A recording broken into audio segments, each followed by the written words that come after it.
Thank you Shreya and good evening, good afternoon to all of you. और आज एक ऐसी जगह पर आए हैं जहां बहुत गहरा एसोसिएशन है, क्योंकि निरमा आई थिंक वो भी अपने आप में, अभी जैसे श्रेया कह रही थी सिम्फनी, हम सभी लोगों ने बचपन से वो ब्रांड नेम सुना है तो उसकी एक दिमाग में छाप रहती है। वैसी छाप एक निरमा की भी है।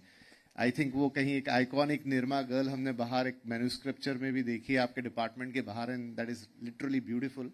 So we are honored to be here in this very prestigious university with extremely big, nice and beautiful campus. So बात करके आप लोगों से बहुत अच्छा लगेगा. एंड रूपेश सर, बहुत बहुत स्वागत है आपका भी. सबसे पहले मैं ब्रांड पे ही बात कर लेता हूँ. ब्रांड अपने आप में एक बहुत बड़ी चीज है, और चूंकि यहाँ मैनेजमेंट के स्टूडेंट्स हमारे साथ हैं, तो चाहे वो निरमा हो, चाहे वो सिम्फनी हो, how difficult or what it takes to build a brand, एक ब्रांड को बनाना, उसके लिए क्या लगता है, कितना कठिन कितना आसान है? हम जब भी ब्रांड के बारे में सोचते हैं तो ब्रांड के बारे में क्यों सोचते हैं, वो ब्रांड बड़ी क्यों होती है?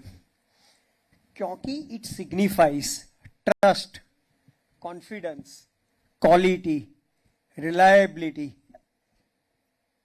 सो ऑब्वियसली ये तभी हो सकता है जब भी इसके पीछे इनोवेटिव प्रोडक्ट हो, कस्टमर के एस्पिरेशन है उनको मिटवित करती हो, सर्विस स्टैंडर्ड बड़े हो, और what they promise they either deliver that much और beyond that. That's what ultimately the brand is. And कोई भी ब्रांड, सिम्फनी हो या और कोई भी हो, it never happens overnight. It needs patience, it needs perseverance, it needs that kind of attitude. और जितना भी बड़ा चढ़ा के एडवर्टाइज करो, सिर्फ एडवर्टाइज से ब्रांड नहीं बनती है, उसका सब्सटेंस होना चाहिए. And of course along with that there has to be a right narrative. ये क्वेश्चन मैं थोड़ा और डीप डाइव करता हूं कि ये तो ब्रांड की बात हो गई, सिम्फनी, निरमा, हम लोग भी सब जीते जागते ब्रांड हैं. तो जो सारी चीजें आपने बताई हम भी ओवर द टाइम डेवलप करते हैं. लोग हमें हमारे नाम से जानते हैं, हमारी पर्सनालिटी से जानते हैं, क्योंकि यहाँ हम लीडर्स के बीच में बैठे हैं, फ्यूचर लीडर्स. ये भी अपने आप को शेप करेंगे. एक दिन ब्रांड नेम भी होंगे कि फला कंपनी के CEO हैं, फला कंपनी के हेड हैं. इंडिविजुअल को अपनी ब्रांडिंग कैसे करनी चाहिए, जैसे किसी एक कंपनी की ब्रांडिंग है वो, या फिर उसके तरीके या उसके रास्ते अलग है? जहां मैं ब्रांडिंग कह रहा हूं तो मेरा मतलब क्रूड ब्रांडिंग से नहीं है. एज ए लीडर कोई कैसे इवॉल्व हो सकता है? No, this is excellent question. So obviously every individual is a different individual. So अपने देश में 140 करोड़ लोग हैं, तो एक्चुअली 140 करोड़ ब्रांड हो सकती है. बट इसका मतलब क्या हुआ? आपका एटीट्यूड कैसा है, आपकी प्रॉब्लम सॉल्यूशन कैपेसिटी कैसी है, आप दूसरे के साथ कितने इंटरेस्ट से इंटरेक्शन कर सकते हो, आप जो भी बोलते हो उसकी रिलायबिलिटी कितनी है, आप दूसरे के साथ कैसे लाइव हो सकते हो. I think all this factors contribute in individual brand in addition to knowledge, ability, skill, and on top of it for the brand, just like narrative, अच्छी पर्सनालिटी, अच्छे कपड़े. राइट. थोड़ा सा यहाँ इंटरेक्शन को थोड़ा सबके बीच लेके जाते हैं. Just try to raise your hand जो भी मैं आपसे पूछूं कि जब हम अपनी पर्सनालिटी के बारे में बात करते हैं तो आपने आखिरी के 2 शब्द कहे, आज मैंने क्या पहना है, हाउ आई एम लुकिंग, थोड़ा बहुत साज सजावट पे भी ध्यान देते हैं. How many of you think yourself as a brand, कि भाई मैं भी अपने आप में एक ब्रांड हूं? How many of you think like that? Raise your hands. और ईमानदारी से. आई थिंक फैकल्टी मेंबर्स या गेस्ट में से तो आ रहे हैं, लेकिन स्टूडेंट में 1 या 2 ही हाथ. तो ठीक है, कोई बात नहीं, हो सकता है अभी ऐसा नहीं सोचा है, और अभी तो आप लोग अपनी पढ़ाई कर रहे हैं, तो यहीं से वो सारी चीजें मैनेजमेंट और उसके गुर सीखेंगे. अगेन हम कहेंगे कि जैसा सर ने बताया, तो ब्रांडिंग से ये मतलब नहीं कि you go and sell your self. जैसे हम ब्रांड को सेल करते हैं उसके लिए पूरी सेल्स टीम होती है, लेकिन हाँ, आपको लोग रिकॉग्नाइज ऐसे ही करते हैं कि आप हैं और आपकी पर्सनालिटी के जो भी ट्रेड्स हैं, फिर अभी आप स्टूडेंट हैं, कल जॉब में जाएंगे, आगे लीड करेंगे, लीडर बनेंगे, बहुत सारे लोग आपके साथ जुड़ेंगे, तब वो ब्रांड मैटर करेगा, तब लोग आपको वैसे ही देखेंगे। तो सर बहुत ही वैल्यूएबल बात आपने बताई कि how company as a brand and then individual as a brand matter करता है। Coming to the brand Symphony, तो एक जैसा मैंने कहा कि बचपन से हमने तो उसे देखा, आई थिंक यहाँ पर भी जो स्टूडेंट्स हैं शायद उनके लिए तो हाफ वे, उनसे तो मेरी उम्र ज्यादा ही है। तो जब मैंने अपने बचपन में देखा तो कितनी पुरानी चीज है। एक ऐसे वक्त पर जब देश में कूलर्स या कूलिंग मशीन्स के नाम पे बहुत ही क्रूड चीजें बिका करती थी, बहुत देसी टाइप की चीजें, तब आप एक ब्रांडेड चीज लेके आए। ब्रांड हमेशा समय से बड़ा कोरिलेट करता है। कोई चीज हो सकता है एक समय में फ्लॉप हो जाए लेकिन आगे जाके वो हिट हो जाए। सिम्फनी जब स्टैब्लिश हुई थी, उसे ये नई चीज देने में, लोगों के बीच में जाने में, and that time is a different India. आज का तो देश बहुत अलग है। क्या मुश्किलें गई थी या क्या चैलेंजेस थे जिनको इनिशियली ओवरकम करना पड़ा? नो, फर्स्ट एंड फॉरमोस्ट उस टाइम पे it was an aspirational product, और हमने इस आइडिया से चालू किया था कि तब तक जितने भी एयर कूलर बनते थे मेटल से बनते थे। फर्स्ट टाइम हमने प्लास्टिक एयर कूलर निकाले, और वो निकालने का पर्पस वो था कि उसका मास प्रोडक्शन कर सके, स्टैंडर्डाइज कर सके, बेहतर क्वालिटी दे पाए। But more importantly, still I remember our first model was looking like AC. आपको मालूम होगा कि पहले विंडो एसी ही आते थे, और विंडो एसी की जो ग्रिल थी एग्जैक्टली सिम्फनी का एयर कूलर ऐसा था।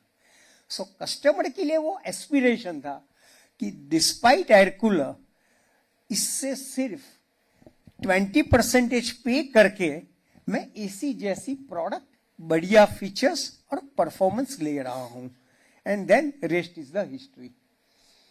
राइट। तो अगर इस पूरी आज की तारीख में बात करें, आज सिम्फनी इंडिया में तो एक बड़ा ब्रांड है ही, आप कई देशों में एक्सपोर्ट भी करते हैं, एंड ओवर द इयर्स आपने अपनी प्रोडक्ट लाइन को बहुत ज़्यादा बढ़ाया है या उसमें इनोवेशंस किए हैं। तो जब ये सब कुछ आप कर रहे हैं, विदेशों में जा रहे हैं, इंडिया में ब्रांड बन गया, इस जर्मनी में, इस पूरी जर्नी में सबसे चैलेंजिंग पार्ट क्या रहा? और एक ऐसे वक्त पे ये मेरा सप्लीमेंट्री क्वेश्चन आगे के लिए होगा जबकि धीरे धीरे now AC has become something like cooler in India. No, तो सबसे डिफिकल्ट पार्ट शायद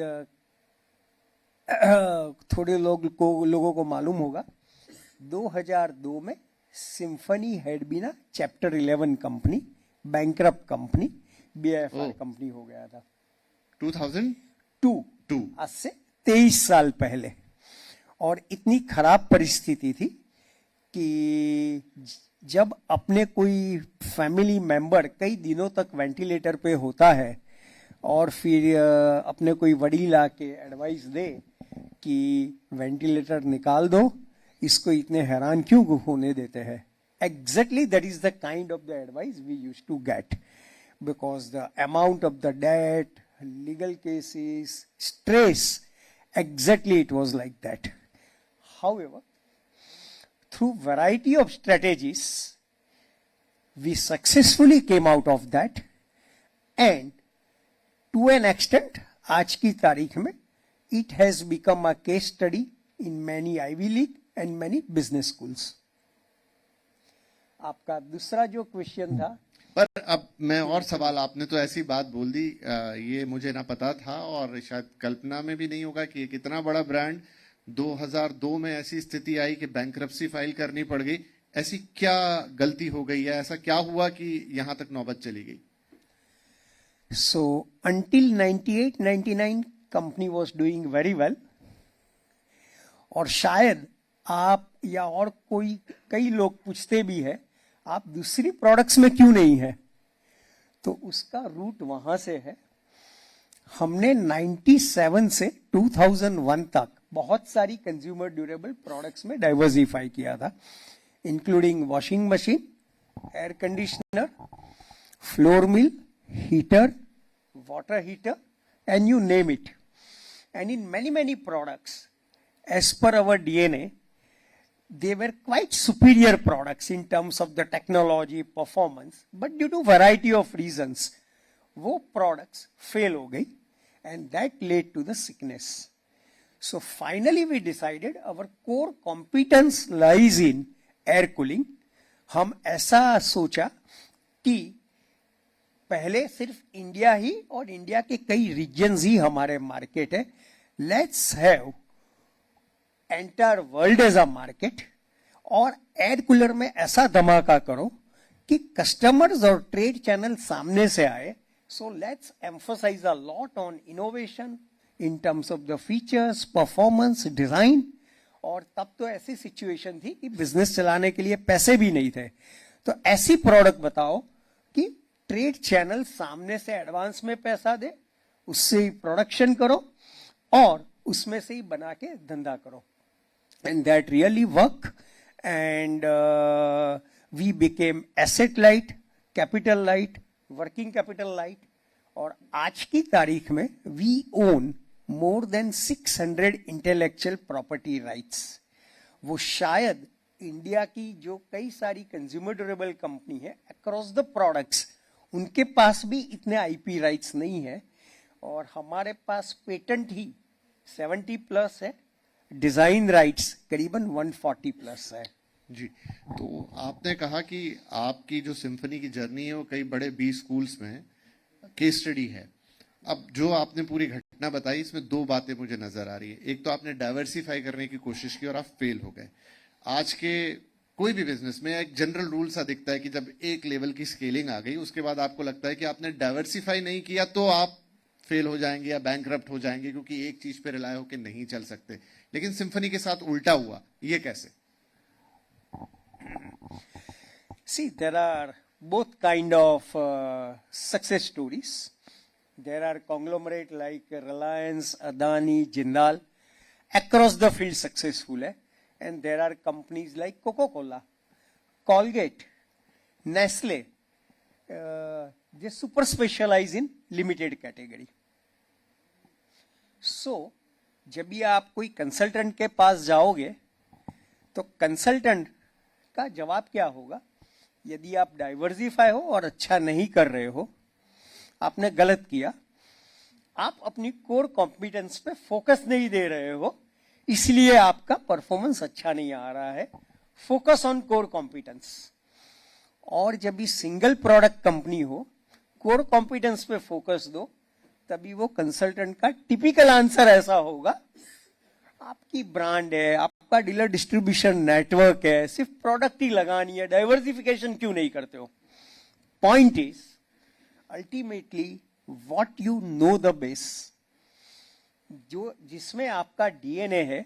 और हमारा वो मानना है कि किसी भी इंडस्ट्री में unless you can be in top 3 in that category, you can't be a market leader, you can't be a profitable, you can't penetrate. So entering only and only into that category, only into that product, जिसमें top 3 में हम आ सके. तो the lesson to learn is that कि diversify करिए. आपने कहा कि ऐसे दूसरे उदाहरण भी हैं, लेकिन उससे पहले आपको अपनी कैटेगरी में लीडर बनना होगा, अपनी कैटेगरी में टॉप 3 में आना होगा. उसके बाद आप डाइवर्सिफिकेशन का रिस्क ले सकते हैं. अच्छा, एक चीज बताइए sir, how important is to take a risk? Business में है तो रिस्क के बिना नहीं, लेकिन जैसा मैंने कहा कि फ्यूचर लीडर्स हमारे साथ बैठे हैं, मैनेजमेंट के स्टूडेंट्स हैं, रिस्क लेना कितना इंपॉर्टेंट है? नहीं, हम सब फेमस लाइन तो जानते ही है, रिस्क इज रिस्क. तो रिस्क के बिना क्या? And any business, any industry is always about the risk. However, with all humbleness, risk is not only as being taught in the business schools by way of various comparison or Excel sheet or market study or research reports. It also comes from within. That is the intuition. It is also about the right judgment. And there are many categories in the country and globally कि कई लोगों ने ऐसी product की इतनी capacity खड़ी की कि जितनी मार्केट साइज भी नहीं थी, बट दे न्यू कि इसको इस हिसाब से पोजीशन करेंगे तो वो हो सकता है. मैं हमारा ही 2-3 एग्जाम्पल देना चाहूंगा. In United States annually we sell more than 1 lakh air cooler, और नॉर्मली वहां जो सदर्न स्टेट्स है वहां एयर कूलर बिकते हैं, क्योंकि वहां थोड़ी गर्मी होती है and they are close to tropical weather. All of you will be very surprise कि वहां एयर कूलर एसी से प्रीमियम प्राइस में बिकते हैं. It is not poor man's AC. Point is we understood the market, we understood the requirement कि लोगों को क्या चाहिए.